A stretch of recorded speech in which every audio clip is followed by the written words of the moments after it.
అది భూతల స్వర్గం. పిలుస్తోంది పిలుస్తోంది కళ్యాణదుర్గం. తెలుగుదేశ విజయానికి పసుపు పంచ మార్గం. తెలుగు తేజమై వెలిగె చంద్రుడా, మాకు మార్గదర్శిని అడుగుజాడా.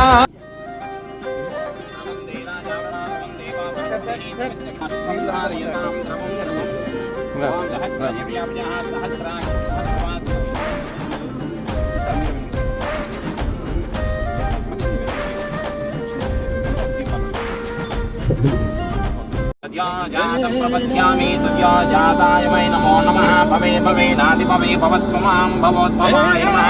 वामदेवाय नमो ज्येष्ठाय नमः श्रेष्ठाय. संक्षेमं सन्तोषं मनसन्तं संक्षेमं మంచి ప్రభుత్వం ఇది మంచి ప్రభుత్వం.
గారిని వేదిక మీద రావాల్సిందిగా కోరుతున్నాం.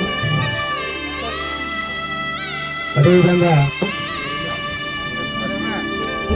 నిన్నటి రోజు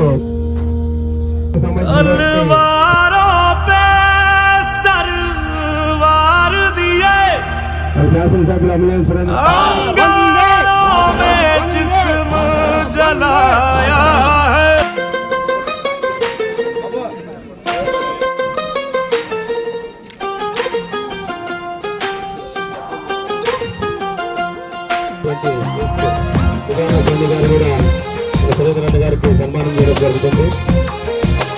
అందమైన కలల కుటీరం, అమృతాలు కురిసే తీరం, మా ఇల్లు ప్రేమాలయం, దేవుళ్ళ జన్మాలయం, సంక్రాంతే ప్రతిదిన.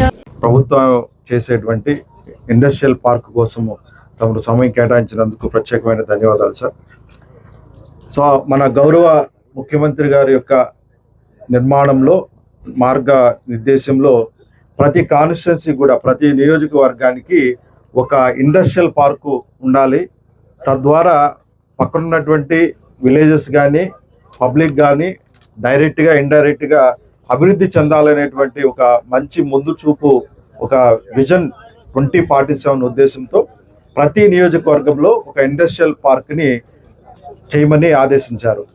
అందులో భాగంగా లాస్ట్ వీక్ గౌరవ ముఖ్యమంత్రి గారే ఒకటి స్వయంగా ఇండస్ట్రియల్ పార్క్ను ఓపెన్ చేయడం జరిగింది. అందులో 11 కోసము మనం ఈరోజు ఓపెనింగ్ కోసం చేస్తున్నాం. సో ఆల్రెడీ మేడం గారు చెప్పినట్లుగా మన డైరెక్టర్ గారు దేవకుమార్ గారు ఆస్ట్రోస్పేస్ బేస్ సంబంధించినటువంటి ఇండస్ట్రీని 50 ఎకరాల్లో ఈరోజు ప్రారంభానికి చేస్తున్నారు. మన గౌరవం ఎమ్మెల్యే సార్ కూడా ఎప్పుడు కూడా మాకు చెప్పేది ఏంటంటే ఇండస్ట్రీ డెవలప్మెంట్ యాక్టివిటీస్ మన నియోజకవర్గంని డెవలప్ చేయడానికి మీరు ల్యాండ్స్ చూడండి, సూచనలు ఇవ్వండి, నేను ముందు నడిపిస్తాను. మేము సార్ రివ్యూ ప్రోగ్రాంలో చేస్తూ మాట్లాడినప్పుడల్లా సార్ మాకు చెప్పేటువంటిది ఇదే. ఎందుకంటే ఇండస్ట్రియల్స్ అనేటువంటి వస్తే డైరెక్ట్గా ఇండైరెక్ట్గా అన్ని రకాలుగా ఎకనామికల్గా డెవలప్మెంటు మన ఇంట్లో కానీ మన విలేజ్ కానీ ఆటోమేటిక్గా ఫైనాన్షియల్ డెవలప్మెంట్ ఉంటుంది. మన ముఖ్యమంత్రి సార్ కూడా విజన్ 2047లో జీడిపి రేటు పెరగాలనేటువంటి ఉద్దేశము దాంట్లో ప్లానింగ్ డెవలప్మెంట్లో ఉంది. సో ఈ సోలార్ రీసెంట్గా కూడా లాస్ట్ ఒక 2-3 నెలల క్రితాలు కూడా ఈ కంబదూరు వీటన్నిటిలో వేరే వాళ్ళంతా వచ్చి సోలార్ కోసం రైతుల దగ్గర నుంచి ల్యాండ్లు తీసుకోవటము అట్లా చేస్తున్నారని ఎవరెవరో తెలియదనే ఉద్దేశంతో గవర్నమెంట్ కలెక్టర్ గారితో మాట్లాడి నెట్కాప్ ద్వారా తీసుకోవడానికి లాస్ట్ కలెక్టర్ గారి నుంచి కూడా మాకు లెటర్ రావడం జరిగింది. అది సారు చెప్పిన దాన్ని బట్టి వేరేటువంటి వాళ్ళు రైతులు వేరే కంపెనీలు లేకపోతే ప్రైవేటు వ్యక్తుల చేతిలో నష్టపోకుండా రైతులు నెట్కాప్ అంటే గవర్నమెంట్ ఇన్స్టిట్యూట్, సో దాని ద్వారా ప్రాజెక్ట్ తీసుకోవాలి, రైతులతో మాట్లాడి డైరెక్ట్గా ల్యాండ్ తీసుకోవాలనే ఉద్దేశంతో ఆ విధమైనటువంటి ఆర్డర్ ఇప్పించింది మన ఎమ్మెల్యే సారు. కాబట్టి ఈ కార్యక్రమంలో మనం ఈ ఇండస్ట్రీ ఓపెనింగ్ చేసేటువంటి ఈరోజు ఇచ్చేటువంటి మెసేజ్ ఏమిటంటే మనం ఇండస్ట్రీలు తీసుకొస్తాము. దానికి మీరందరూ ఇప్పటివరకు 1000 ఎకరాలు ఇచ్చారు రైతులు, అందరికి కూడా ధన్యవాదాలు. ఇంకా మన సారు గవర్నమెంట్ అలాగే గౌరవ ఎమ్మెల్యే గారు గౌరవ ముఖ్యమంత్రి గారు ముందుండి నడిపిస్తున్నారు కాబట్టి ల్యాండ్స్కి సంబంధించినవి కూడా మేము చూస్తాం సార్. ఇంకా కూడా మీరు గతంలో కూడా చెప్పారు మాకు ఎక్కడెక్కడైతే ఇండస్ట్రియల్కి ఫీజిబిలిటీ ఉందో ఆ ఏరియాలో కూడా చూడమని చెప్పాడు. Will search for government lands and also ఎవరైనా విల్లింగ్ ఉన్నటువంటి రైతులతో కూడా మాట్లాడి ల్యాండ్ బ్యాంక్ అనేది ఆల్రెడీ ఉంది సార్, దాన్ని మేము సపరేట్ చేస్తాం సార్. ఆ గ్రామాల్లో ఉన్నటువంటి అభివృద్ధి గురించి కానీ గతంలో ఎవరు కూడా ఆలోచించలేదు, అదంతా కూడా మనం గుర్తించాల. సురేంద్ర అన్న గారు కళ్యాణదుర్గం ప్రాంతానికి వచ్చినప్పటి నుంచి కూడా అభివృద్ధి ధ్యేయంగా ముందుకు పోతున్నారు.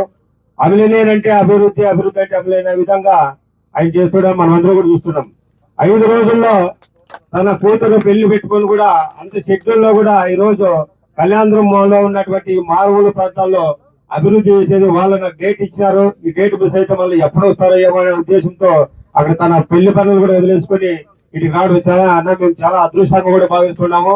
ఈ ప్రాంతంలో చేసుకున్నటువంటి రైతులందరూ కూడా చాలా కూడా మేము మీకు రుణపడి ఉంటామని చెప్పేసి తెలియజేస్తున్నాం. ఎందుకంటే ఒక్కసారి ఇక్కడ ఇండస్ట్రీలో మొదలు పెట్టారంటే మామూలుగా వస్తూనే ఉంటారు అభివృద్ధి చూసి. దాని అందరూ కూడా ఇక్కడ ఉన్నటువంటి రైతులు కానీ ఇక్కడ ఉన్నటువంటి నాయకులందరూ కూడా అందరూ కూడా మేము సహకరిస్తాము. మా కళ్యాణదుర్గం ప్రాంతం అభివృద్ధి కావాలని చెప్పేసి కూడా మేము నియోజకవర్గం తరఫున అందరూ కూడా మిమ్మల్ని వేడుకుంటున్నాం. కాబట్టి మరి ఇప్పుడు ఈ కార్యక్రమాన్ని ఉద్దేశించి మనందరం నమస్కారం.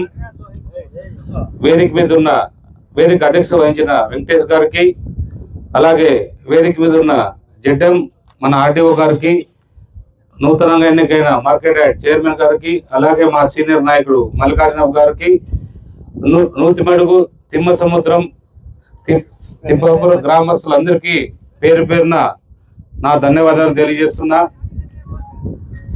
ఈరోజు మన దేశం మీ అందరికీ తెలిసిన విషయమే. మన నరేంద్ర మోడీ గారు అలాగే మన నారా చంద్రబాబు నాయుడు గారు దేశం కోసం రాష్ట్రం కోసం ఎలా కష్టపడుతున్నారు, ఏ విధంగా వాళ్ళ జీవితాలు కూడా త్యాగం చేసి ప్రజల కోసం వాళ్ళు తిరుగుతుంటే మనం కొంతలో వాళ్ళకి ఎందుకు మనం చేయకూడదనే తాపత్రయం మనలో కూడా కలగాల్సిన అవసరం ఎంతైనా ఉంది. ఈరోజు మన దేశం కోసం మనమందరం కూడా ఈరోజు ఇంత సురక్షితంగా ఉన్నామంటే అలాంటి పౌరులు నిజంగా వాళ్ళు మిలిటరీలోకి వెళ్ళి మన దేశం కోసం ప్రాణాలు అర్పించిన మురళీ నాయక్ గారికి మనందరం కూడా నిజంగా వాళ్ళకు నివాళులు అర్పించాలి. ఏదేమైనా కూడా మన దేశం కోసం ప్రాణాలు అర్పించాడు కాబట్టి ఆయన గొప్ప మహానుభావుడుగానే మనం అందరం కూడా భావిస్తున్నాం. వాళ్ళ కుటుంబానికి ఆయన లేని లోటు మాత్రం మనం తీర్చలేనిది. అందులో ఎంతో కొంత నా సహాయంగా 1 నెల జీతం అంటే 1,75,000 రూపాయలు వాళ్ళ కుటుంబానికి ఈరోజు అందించడం జరుగుతుంది. అలాంటి గొప్ప వ్యక్తులు ఉన్నంత వరకు మన దేశం అన్ని రంగాల్లో కూడా అభివృద్ధి బాటలో పయనిస్తుంది. అందులో భాగంగానే ఈరోజు మనం ఎంఎస్ఎంఈ పార్కు ప్రారంభించబోతున్నాం. అంటే ఇది మారుమూల గ్రామం. అసలు చంద్రబాబు నాయుడు గారు నిజంగా వాళ్ళందరూ కూడా మన ప్రాంతం నుంచి కూడా అందరికీ ఆయనకి కృతజ్ఞతలు చెప్పాలి. మన ప్రాంతం అంటే ఎంత అభిమానం అంటే ఆయన మాటల్లోనే చూశాను. ఆయన ఒకటే చెప్పాడు, అసలు మా ప్రాంతంలో ఇంత భూమి ఉంది సార్, మాకు చాలా వరకు కూడా చదువుకున్న పిల్లలు ఉన్నారు, మంచి పంటలు పండిస్తారు, హార్టికల్చర్ పండిస్తారంటే రకరకాలు కూడా నేను సహాయం చేస్తాను, మీరు దాని గురించి ఏమి బెంగ పెట్టుకోవద్దని, అన్ని రకాలుగా నేను తోడుంటానని చెప్పి ఆయన కూడా చెప్పడం జరిగింది. అందులో భాగంగానే ఎంఎస్ఎంఈ పార్కుకి సంబంధించి ఒక 50 ఎకరాలు, అంటే ఇప్పుడు ఏదైతే జడ్ఎం గారు చెప్పారో చిన్న చిన్న కుటీర పరిశ్రమలు, అంటే మన ప్రాంతంలో కూడా కష్టపడే తత్వం ఉంది కాబట్టి చిన్న చిన్న పరిశ్రమలు ఎప్పుడైతే స్థాపిస్తామో అవన్నిటి కూడా ప్రోత్సహించే బాధ్యత కూడా నేను తీసుకుంటున్నా. ఇన్ఫ్రా కూడా 7 కోట్ల రూపాయలు శాంక్షన్ అయినాయి. అంటే మౌలిక సదుపాయాలు అంటే రోడ్లు, డ్రైన్స్, పవర్, కరెంటు ఇవన్నీ కూడా ఈ ప్రాంతంలో రాబోతున్నాయి. మరి కూడా ఒక కనెక్టివిటీ రోడ్ నూతమడిగి నుంచి ఈ ప్రాంతానికి ఒక రోడ్డు కావాలి కాబట్టి ఆ రోడ్డు కూడా కేంద్ర ప్రభుత్వంచే త్వరగా అయ్యేటట్టు కూడా చూస్తామని మీ అందరూ కూడా తెలియజేస్తున్నాం. ఏదేమైనా మనం చాలా రోజుల నుంచి కూడా అనుకుంటున్నాం ఏ రకంగా ముందుకు తీసుకెళ్ళాలి, ఏ రకంగా మన అభివృద్ధి చేయాలని. మొన్ననే మనకి టమాటో ప్రాసెసింగ్ యూనిట్, అలాగే మ్యాంగో ప్రాసెసింగ్ యూనిట్ మరియు కోల్డ్ స్టోరేజ్ 3 అడిగాను. ఆ 3కి సంబంధించి 20 కోట్ల రూపాయలు కూడా దానికి శాంక్షన్ అయినాయి. మనకి దాంట్లో 10 కోట్లు నిధులు కూడా ఉన్నాయి, ఇంకా 10 కోట్లు రావాలి. అది కూడా మనకు త్వరలో ఆర్డర్ కూడా రాబోతుంది. ఆర్టీఓ గారిని కూడా చెప్పాను, దానికి సరైన స్థలం కళ్యాణదుర్గం దగ్గరలో ఉన్న స్థలం ఏదైనా చూపించండి. ఆ పరిశ్రమ కూడా స్థాపిస్తే మన టమాటో పండించే రైతులందరూ కూడా చాలా ఊరట కలుగుతుంది. ఏ రోజు కూడా నష్టపోకుండా వాళ్ళందరూ కూడా ఉపయోగపడేటట్టు వాళ్ళ పండించిన పంటని ఆ టమాటో ప్రాసెసింగ్ యూనిట్కి వెళ్తే వాళ్ళకి అన్ని రకాలకు కూడా ఉపయోగం ఉంటుందనే అభిప్రాయంతో ఆ టమాటో ప్రాసెసింగ్ యూనిట్ కూడా శాంక్షన్ కావడం జరిగింది. ఇంకొక 2-3 టేబుల్ కదలాలి, అది అయిపోతే పూర్తి కూడా శాంక్షన్ అవుతుంది. ఇలా ఒకటోటి చేసుకుంటూ ముందుకు వెళ్ళాలి. ఎందుకంటే చాలా వరకు కూడా మేడం అన్నట్టు ఇన్ఫ్రా అనేది చాలా ముఖ్యం. ఆ ఇన్ఫ్రా చేయాలంటే మీ అందరికీ తెలుసు, ఏ గ్రామం నుంచి ఏ గ్రామం పోవాలన్నా కూడా మనకి ఏ ఒక్క రోడ్డు కూడా బాగలేవు. ఆ రోడ్లన్నీ కూడా అభివృద్ధి చేసుకోవాలి. ఇప్పుడే వాళ్ళు మొదలు పెట్టారు.